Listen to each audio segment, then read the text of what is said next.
예스 탑. 예스 탑. 최영대 뉴스 정면 승부. 2016년의 마지막 금요일, 오늘 하루 잘 보내고 계십니까? YTN 뉴스 FM 뉴스 정면 승부 최영일입니다. 이 병신년 한 해의 끝자락입니다. 연초에 이 발음 때문에 많이 방송에서 곤혹스러웠던 기억이 나는데요. 그런데 이 최순실과 박근혜 그리고 촛불, 올 한 해를 대표할 수 있는 단어로 연말에 되새기게 됩니다. 자, 이게 나라냐라고 하는 상실감과 자괴감, 잘못을 인정하고 사과할 줄 모르는 세력들에 대한 그 분노 때문에 촛불은 타올랐고요. 부패한 정치 그리고 권력에 맞서서 시민은 승리를 했죠. 아픔과 상처는 큰 한 해였지만 그래도 희망을 말해야 할 것 같습니다. 2017년 정유년 새해는요, 이 촛불의 힘이 헛되지 않도록 이 혼란스러운 정국이 하루빨리 제자리를 찾기를 바라고요. 국민들의 희망하는 대한민국의 모습이 완성되기를 소망해 봅니다. 자, 제가 진행하는 뉴스 정면 승부, 오늘이 마지막 방송인데요. 그래서 오늘 뉴스 정면 승부는 저와 인연이 닿아 있는 특별한 분들을 만나볼까 합니다. 2부에서는 손학규 동아시아 미래재단 상임고문, 3부에서는 박원순 서울시장과 새누리당의 원유철 의원 각각 연결해서 2016년 대한민국을 돌아보고 새해의 희망을 설계해 보겠습니다. 뉴스 정면 승부 지금 시작합니다.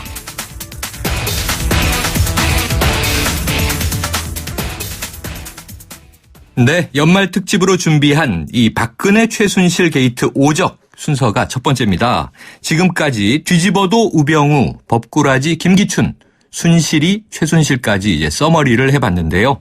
자, 오늘 마지막 시간에는 영예 박근혜 서머리 시간입니다. 자, 오늘도 이 박근혜 대통령 관련 사안들을 탈탈 털어주실 양지열 변호사 나왔습니다. 안녕하세요. 네, 안녕하십니까. 네, 최영일과 친구들의 첫 번째 게스트세요. 마지막에 출연을 해서 왜 또 갑자기 친구가 됐을까요? 그 전까지 인연이 없었는데. 지금 부인하시는 거네요. 네, 부인하고 있습니다. 누구를 닮았네요. 무슨 말씀이세요, 네. 갑자기? 자, 어제 박근혜 대통령이 이 법률 대리인단과 만나서 세월호 7시간 기억이 나지 않는다. 기억을 되살리기 위해 노력하겠다. 이거 어떻게 이해해야 될까요? 그러니까 박근혜 오늘 이제 영의 시절에서부터 얘기를 하기로 했었는데 네. 상당 부분 이제 공식적인 부분 외에는 베일에 쌓여 있거든요. 그래서 그런지 이 7시간에 대해서도 베일에 쌓여 있지 않습니까? 아직까지도. 대통령 직무 기간인데. 그렇죠. 근데 말씀하신 것처럼 어제 대리인단을 만난 자리에서 기억이 나지 않는다. 근데 이유가 이제 결재를 너무나 많이 했기 때문에 구체적인 사항이 기억이 안 난다라는 겁니다. 근데 이 부분이 참 납득하기가 어려운 게 언론에서 얼림벌이 의혹을 제기를 하니까 바로 분 단위로 미용사가 몇 시에 들어왔다 몇 시에 나갔는지까지 청와대 세명을 내놨죠. 그리고 청와대 현지 홈페이지에도 세월호와 관련된 의혹에 대해서 해명을 하면서 분 단위로 자료를 올려놨습니다. 이것이 팩트다라면서 보고서가 올라간 자료가 나와 있어요.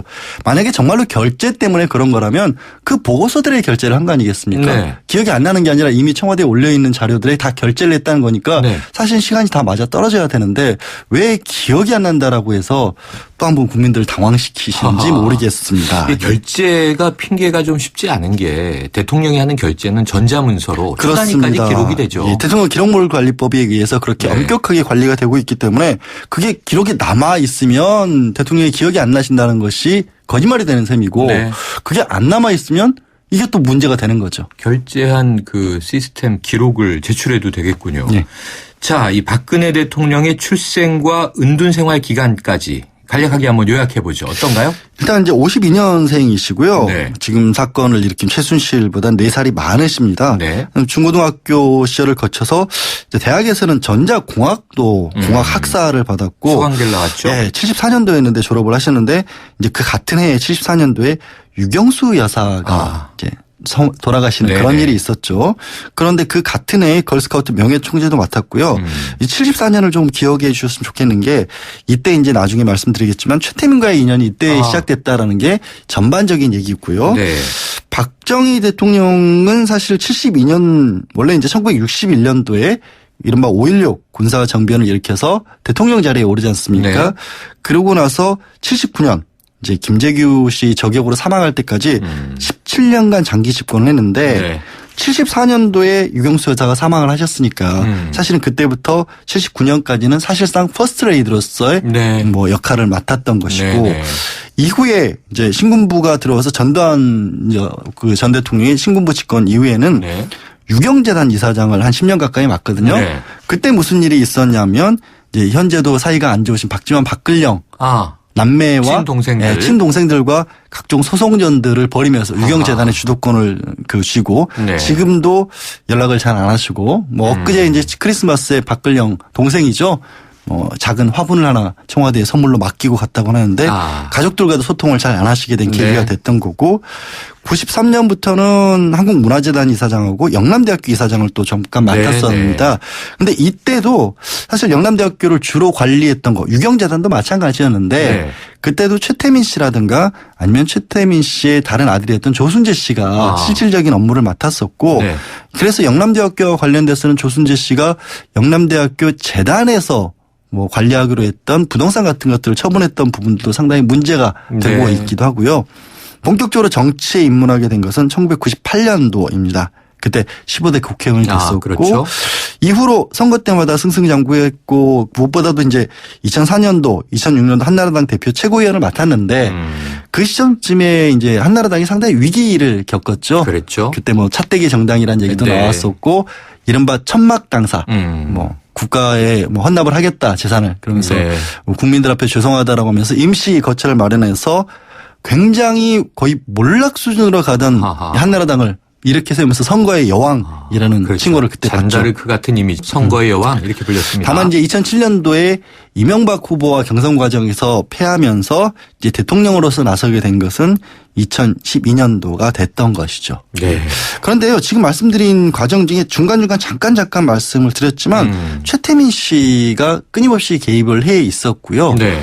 또 실제로 최태민 씨는 1994년도에 이제 사망을 하거든요. 네. 그 이후에는 최태민 씨의 5번째 부인이었던 임선희 씨 그리고 최순실이라는 사람들이 정계 진출까지도 도왔다는 얘기가 나오는 게 아까 잠깐 말씀드렸던 뭐 걸스카우트 명예총재 내지는 이후에 새마음운동본부 명예총재 이런 것들을 맡으셨는데 네. 그게 다 이제 최태민 씨가 했던 거거든요. 그래요. 그런 일들과 끊임없이 인연이 있으셨던 거죠. 지금 쭉 이 공식적인 프로필을 정리해 주셨는데 들으면서 떠오르는 게 재단 이사장을 많이 하셨네요. 운동기간이라고는 하지만 그러다 보니 또 K스포츠 재단 대통령 퇴임 후에 이사장을 맡으려고 했다. 이런 또 증언이 나오기도 했는데 자, 지금 핵심적인 얘기. 이 박근혜 대통령과 지금 이제 비선실세 국정농단의 이제 핵심이 된 인물 최순실의 관계 결국은 그 최순실의 아버지였던 최태민부터 시작이 된 대를 이은 인연이군요. 예, 그래서 어제도 이제 최순실에 대해서 얘기를 잠깐 드리다가 네. 뭐 어제는 주로 여자 문제, 자녀 문제 이런 말씀을 드렸는데 그랬었죠? 이제 원래 출생부터 경력을 잠깐만 말씀드리면 이 최태민이라는 사람이 원래는 그 황해도 출신인데 네. 일제시대 일본 치하에서 경찰 그땐 순사라고 불렀죠. 일경 순사를 네, 순사를 했던 인물입니다. 그 이후에도 이제 해방된 이후에도 경찰 쪽에서 일을 했고 네. 군대와도 관련돼서 비공식적인 어떤 문관 역할을 좀 했었고요.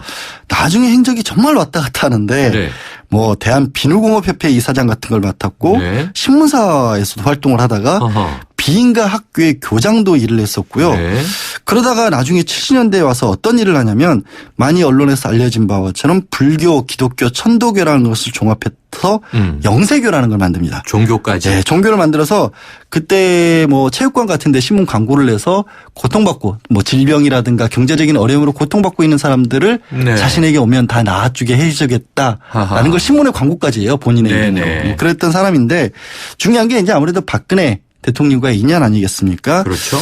지금 공식적인 얘기가 한 2가지 정도가 있는데 가장 많이 나오는 얘기는 74년도에 유경수 여사 서거 이후에 유 여사의 죽음으로 아파하고 있었을 때 편지를 보내서 이제 꿈에 어머님을 만났는데 박근혜 당시 영예가 앞으로 아시아의 지도자가 될 사람이기 때문에 내가 자리를 비켜준 것이니 너무 슬퍼하지 말라 그랬다더라 라는 얘기를 하고 있고요. 또 일각에서는 그 전부터 어느 정도 인연이 있었다. 그러니까 약간 교주 뭐 종교적인 어떤 활동을 하던 사람이었는데 네. 최면술 같은 것에 좀 뭐 많이 했었다고 합니다. 최태민이라는 사람이. 그래서 박근혜 영예가 그 당시에 약간 뭐 사춘기 비슷한 것이 있어서 좀 힘들어할 때 네. 유경수 여사가 직접 최태민을 불러서 일종의 치료 같은 것을 주선을 해줬다라는 또 그런 얘기도 있거든요. 근데 중요한 거는 이렇게 어떤 이유가 됐는지 모르겠지만 하여튼 75년 전후로 해서 굉장히 활발한 활동을 하는 게 뭐 대한구국선교회, 구국봉사당, 새마음봉사단 이런 재단 내지는 단체들을 만드는데 이게 전반적으로 굉장히 큰 지원을 받습니다. 국가적인 지원을 받아가지고 큰 단체가 되고요. 그때도 남아있는 기록물 같은 걸 보면 최태민이 주도가 돼서 했던 활동들 막 목사님들이 가슴에 십자가를 달고 그 군대 훈련을 받고 그런 모습들이 나옵니다.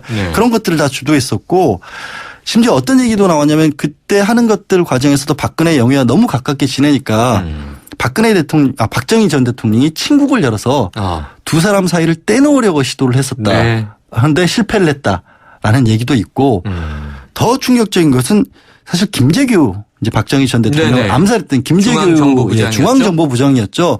그 중앙정보부장이 자신에 대한 항소심 이유서에서 자신이 총을 쏜 이유에 대해서 최태민이라고 하는 비선 실세를 없애기 위해서 그렇게 노력을 했는데 박정희 전 대통령이 들어주질 않았다. 국정이 농단되는 것을 보고 참을 수가 없어서 총을 쐈노라는 얘기를 합니다. 어마어마한 얘기죠, 사실.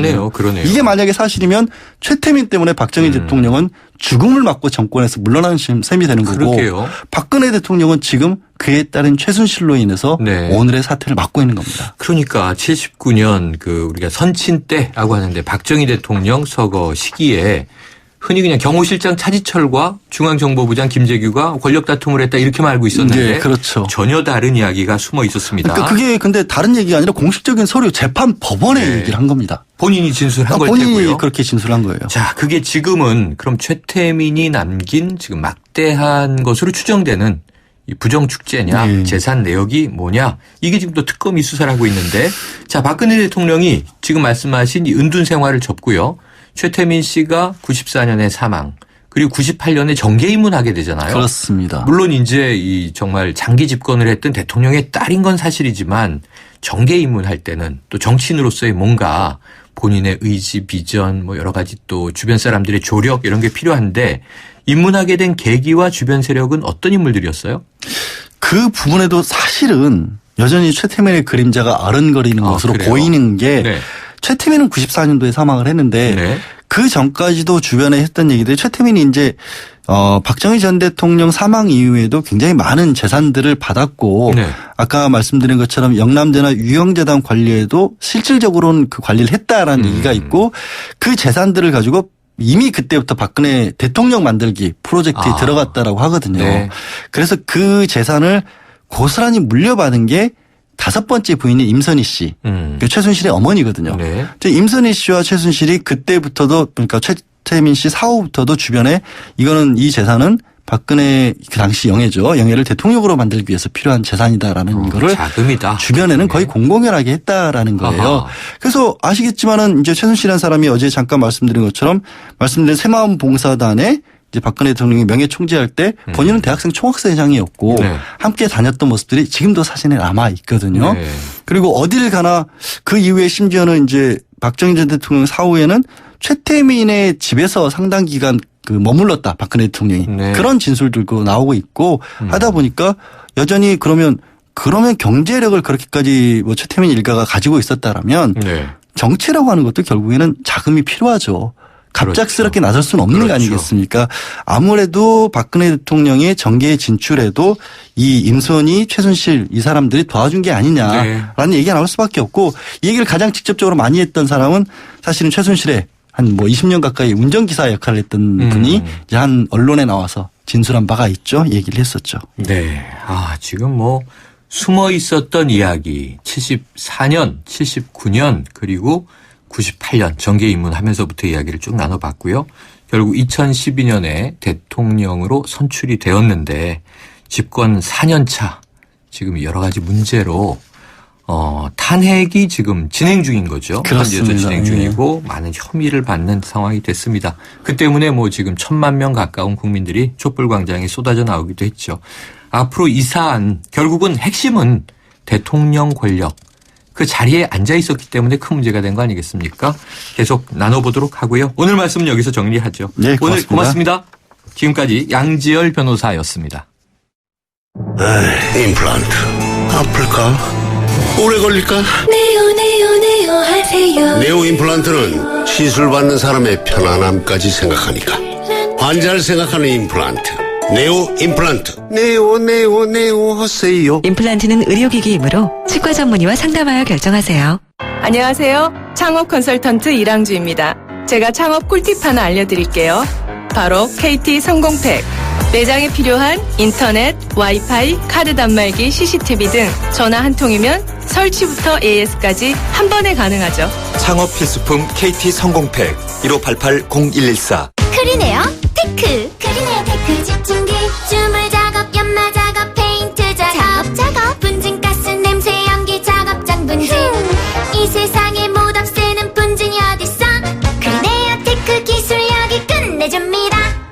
크리네어 테크. 크리네어 테크 집중기. 1부는 여기까지고요. 2부로 돌아오겠습니다.